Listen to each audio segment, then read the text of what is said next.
بسم اللہ الرحمن الرحیم والذین هم من عذاب ربهم مشفقون ان عذاب ربهم غیر مأمون۔ والذین هم من عذاب ربهم مشفقون، یہ بتایا جا رہا ہے کہ جو جنت میں جا رہے ہوں گے، جو جہنم سے بچیں گے، ان کی صفات ہے کہ دنیا میں کیسے ہوتے تھے۔ اب یہ صفت یاد رکھیں، اور وہ لوگ کہ جو اپنے رب کے عذاب سے ڈرتے رہتے تھے، اپنے رب کے عذاب سے ڈرتے رہتے۔ یہ وہ لوگ کہ جو کہتے ہیں ہمیں تو کچھ ہونا ہی نہیں قیامت کے دن، ہماری تو جنت پکی ہے، یہ قرآن والے نہیں ہیں۔ اور جہاں سے پھر وہ قرآن کہتا ہے کوئی اور کتاب تو آسمان سے میں نے نازل کی جس میں سے پڑھ کے آتے ہو، یا تم نے مجھ سے قسم اٹھوا لی ہے کہ جو تم کہو گے میں وہ کروں گا قیامت کے دن، یا میں اکیلا بادشاہ نہیں ہوں، میرے ساتھ اور شریک ہیں کہ وہ شریک آ کے مجھے روک لیں گے اور تمہیں چھڑوا لیں گے۔ یہ قرآن ہے۔ قرآن گواہی دے رہا ہے کہ جو اس دن جنت میں جا رہے ہوں گے یہ دنیا میں اپنے رب کے عذاب سے، تبھی تو خرابیاں نہیں کرتے تھے۔ اگر یہاں کسی سے کہو تو جو مرضی کر، تجھے پولیس نہیں پکڑے گی، وہ ٹارگٹ کلنگ کرے گا، وہ دھماکہ، پولیس تجھے پکڑنا ہی کوئی نہیں۔ کیوں جی؟ میرے پیچھے فلانا سیاستدان کہتے بھی ہیں، اور تجھے پتہ نہیں ہے میں کون، میں کس کا آدمی ہوں۔ کچھ لوگ سمجھتے ہیں، نعوذ باللہ، عقل دے، کچھ سمجھتے ہیں اہل بیت یوں ہے کہ اللہ کا قانون توڑو، جب فرشتے پکڑیں گے ہم کہیں گے تجھے پتہ نہیں ہے کس کا بندہ ہے، تو ہمارا بندہ، تم کہاں سے بندے آئے، تمہیں کیا نسبت امام حسین سے جو وہ کام کرتے ہو کہ جو پوچھا جائے تو کہو گے یزیدیوں کے کام ہے، تمہیں کہاں سے نسبت آئی؟ یہ جو فراڈ اور دھوکے ہیں یہ اسی دنیا میں۔ اور پاکستان میں اگر کوئی یعنی انصاف والا حکمران آ جائے وہ کرپٹ لوگوں کو نہیں چھوڑے گا، چاہے وہ بڑے بڑے سیاستدانوں کے رشتہ دار ہی کیوں نہ، ٹھیک ہے۔ اور اللہ نے تو بتا دیا کہ میں نے نوح کے بیٹے کو نہیں چھوڑا، حضرت نوح کے بیٹے کو نہیں چھوڑا کہ یہ اللہ تعالیٰ یہ دیکھ لیتے کہ چلو یار بچہ خراب ہو گیا کوئی بات نہیں، باپ کے دل کو تکلیف ہوگی، 950 سال یہ بندہ میرے دین کی خدمت کرتا رہے، چلو بچہ چھوڑ دیتے، کچھ نہیں چھوڑا، نہیں چھوڑا۔ کہا نوح اس کے بارے میں بات نہ کرنا، میں آپ کو نصیحت کر رہا ہوں جاہلوں میں سے مت ہو جاؤ۔ یہ قانون ہے اللہ کا، اس سے کھیلا جا رہا ہے۔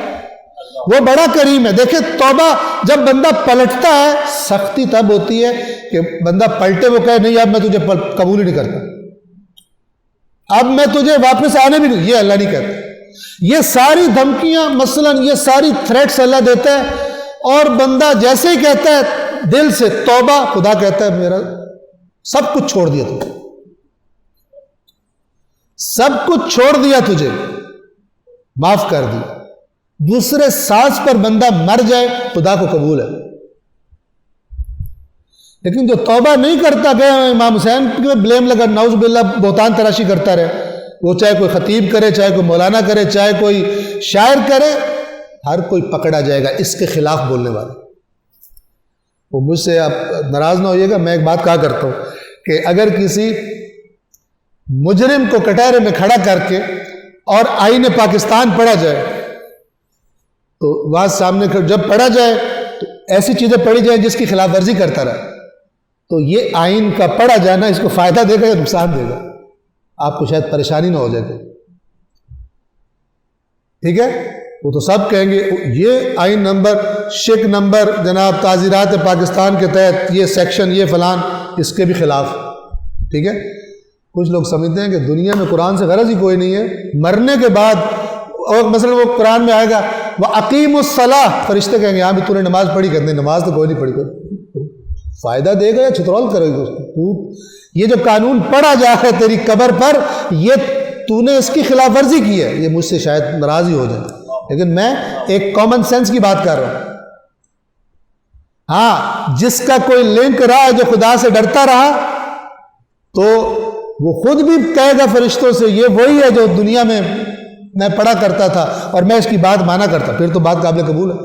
جس کو تعلق ہی کوئی نہیں قرآن سے، جو اس شکایت کی زد میں ہے جو رسول اللہ کریں گے کہ انہوں نے قرآن چھوڑ دیا تھا، اس کو لنک ہی کوئی نہیں قرآن مجید سے، اس کے لیے جناب یہ مشکل ہے. آگے بھی گنجائش ہونی چاہیے کہ پیچھے سے چیز پہنچے کوئی، ٹھیک ہے نا. اگر آگے کیٹیگری وہ بن گئی ہے کہ لا یذوقون فیہا بردن ولا شرابا، نہ کوئی ٹھنڈی چیز ملے گی ان کو اور نہ ہی کوئی پینے کی چیز پیاس بجھانے کے لیے، پیچھے سے کیا پہنچے گا؟ اللہ راستے بند کر دے گا. تو انسان نے گنجائش چھوڑی ہو تو پیچھے پہنچتا ہے نا. اور یہ بھی یاد رکھیے قرآن میں لیس للانسان الا ما سعی، انسان کے لیے نہیں ہے مگر وہ جس کی اس نے کوشش کی ہو. نیکیاں ایسی کی ہوں کہ جس کے بعد میں بھی کی جائیں تو کہا جا سکے کہ یار اس میں اس کا حصہ ہے. مثلا کوئی اچھا کام شروع کروایا، کوئی اچھی رسم شروع کرائی، کوئی اللہ کی اطاعت کا ماحول فراہم کر دیا، اب وہ چلا گیا، پیچھے اطاعت ہو رہی ہے، اس کے لیے صدقہ جاری ہے.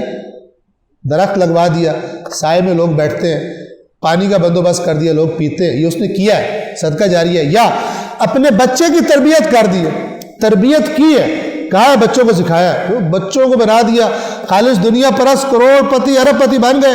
ابا مر گیا، کہتے ہیں ہمیں تو انگلش میں فاتحہ نہیں مطلب آتی ہے، ٹھیک ہے. وہ جی مدرسے سے بچے امپورٹ کرو، ابا جی کو اصال ثواب کرنا. امپورٹڈ بچوں سے تھوڑی اللہ تعالیٰ ثواب دیتا ہے.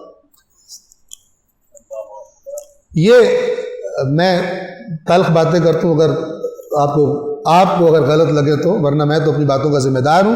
یاد رکھیے گا ہم نے اکثر کیا بنا لی ہے کہ یا جو ہم مسجد اور امام بارگاہ میں آتے ہیں نا، یہ جو باہر ہم نے کر لیا ہوتا ہے نا خرابیوں، ان کو بخشوانے آتے ہیں. ادھر ابھی 2 دن پہلے انچولی میں ایک مجلس پڑھنی تھی، امام کی شہادت کی دعا میں کہہ رہا تھا کہ وہ امام کو تو وہ خلیفہ وغیرہ ائمہ کو قید رکھتے تھے، اور ہم نے بھی دوسرے اینگل سے ہم نے بھی ائمہ سے کہا ہوا کہ آپ نے مسجد میں ہم آپ سے ملنے آئیں گے، امام بارگاہ میں آپ سے ملنے آئیں گے، ہمارے ساتھ باہر آپ نہیں آ سکتے. ہماری حرکتیں دیکھ کر آپ کو تکلیف ہوگی، ہماری زبان سے جو باتیں نکلتی ہیں آپ نہیں برداشت کر سکیں گے، آپ کو تکلیف ہوگی، لہٰذا آپ مسجد سے باہر نہیں نکل سکتے. ہم یہیں پہ آپ سے ملنے آئیں گے، یہی آپ کی تعریفیں کریں گے، یہی واہ واہ کریں گے، آپ رہنا اندر ہی ہے. کیونکہ آپ باہر رہیں گے، میں رات کو کئی دوستوں کے پاس جاؤں گا، وہاں جو میں حرکتیں کرتا ہوں آپ کو تکلیف ہوگی، آپ میرے امام ہیں، لہٰذا میں آپ کو ساتھ رکھ سکتا ہوں. میں سمجھا رہا ہوں، ٹھیک ہے نا. ورنہ اللہ تبارک و تعالیٰ تو ہر جگہ ساتھ. کیا جی باہر خرابی کر لو ادھر آ کے بخشوا لو، باہر خرابی کر لو ادھر آ کے بخشوا لو، یہ نہیں ہے دین. خدا اتنا کریم ہے کہ جو واپس آ جائے بخش دیتا ہے، لیکن واپس آ جائے، نہ کہ باہر ایک ہاتھ سے کر رہا ہو دوسرے ہاتھ سے بخشوا رہا ہو، ادھر یہ کر رہا ہوں میں تو بخشتا جا، میں کرتا جاؤں تو بخشتا جا. یہ ٹھیک نہیں، یہ غلط تصور ہے. اور قرآن کریم ہرگز یہ تصور نہ صرف دیتا نہیں بلکہ اس کی نفی کرتا ہے. اور جو اپنے رب کے عذاب سے ڈرتے تھے، کیوں ڈرتے تھے؟ ان عذاب ربہم غیر مأمون، یقیناً ان کے رب کا عذاب بے خوف ہونے کی چیز نہیں تھا. یعنی وہ ایسی چیز ہی نہیں تھا جس سے کوئی بے خوف ہو جائے، وہ تو چیز ہی ڈرنے کی تھی. ابھی یہاں پہ جنت کی ٹکٹ بڑے آرام سے بک رہی ہوتی ہے، یہ یاد رکھیے جنت کی ٹکٹ اسی کو ملے گی جو یہاں پہ ڈرتا رہا، ٹھیک ہے نا. جو یہاں نہیں ڈرتا رہا وہاں کام خراب ہے. چونکہ قرآن بتا رہا ہے یہاں ڈرتے تھے، وہ دنیا میں ڈرتے تھے، اب یہ جنت میں جا رہے. صدق اللہ العلی العظیم.